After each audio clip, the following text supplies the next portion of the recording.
What's up everybody, welcome back to Cilinix Crypto. Good morning and welcome to your Luna Classic update. Today we'll be talking about some fundamentals. We'll be talking about the Binance burn coming in now 7 days, 6 days, 7 days, something like that.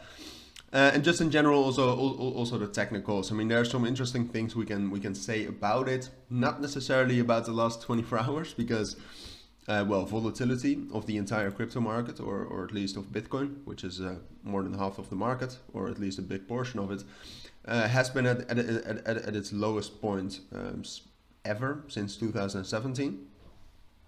And with Luna Classic, you can also see the effects. I mean, we're down to a 46 million volume, which compared to other cryptos is actually still pretty decent, but it's a drop of 50%. And I expected that throughout this Christmas, that it will drop down even more. Now that probably also has its effects on the burn tax, which I still like to check out. It's around 40 million. We're burning Luna Classic, but we're not burning through a lot. And the thing, what is coming up is obviously the Binance burn at the beginning of the year of all the fees in December.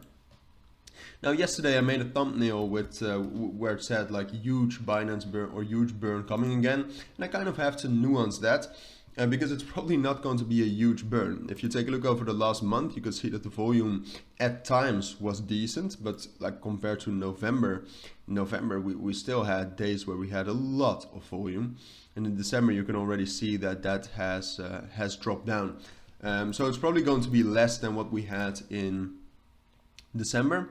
Can we still find that? I'm actually not sure. I don't.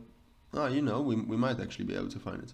Yeah, so in November it was 6.3 billion. I expected this month to be somewhere like 1 or 2 billion, which compared to what we have already burned is almost nothing.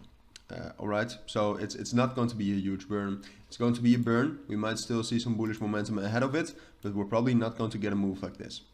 All right, so those are the fundamentals. That's kind of the fundamental playing field we're in. The market is kind of bullish and bearish. We cannot really say anything about it. If we then take a look at the technicals, those can really provide us maybe some more clarity. Right now we're actually relatively bullish, I would say, technically, because we are holding the levels we broke above as a support, and then especially this weird level around 14,300.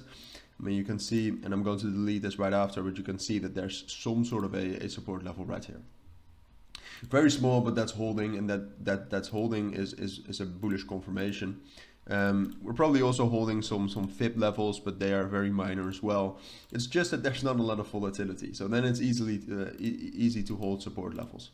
Personally, I think we're going to find, I think we're going to go up a little bit more when volume starts picking back up.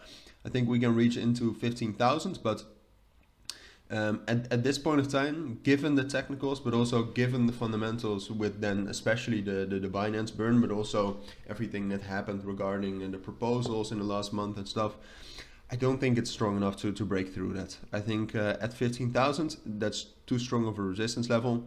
Like, unless we get some huge new proposal about some sort of a burn mechanism, but that is probably not going to happen if you take a look at the trajectory that they have been taking the last few months. So we'll probably go up here. I do think that will happen. I do think there's enough bullish momentum for that, but from there I think we'll start dropping back down to that 14,000 level, but also I think we're going to drop down even more towards 13,000 and 12,700. So yeah, that's my take on Luna Classic, given the fundamentals that we have and the technicals we can see. If you do have any questions, as always, let me know. But for now, take care and bye.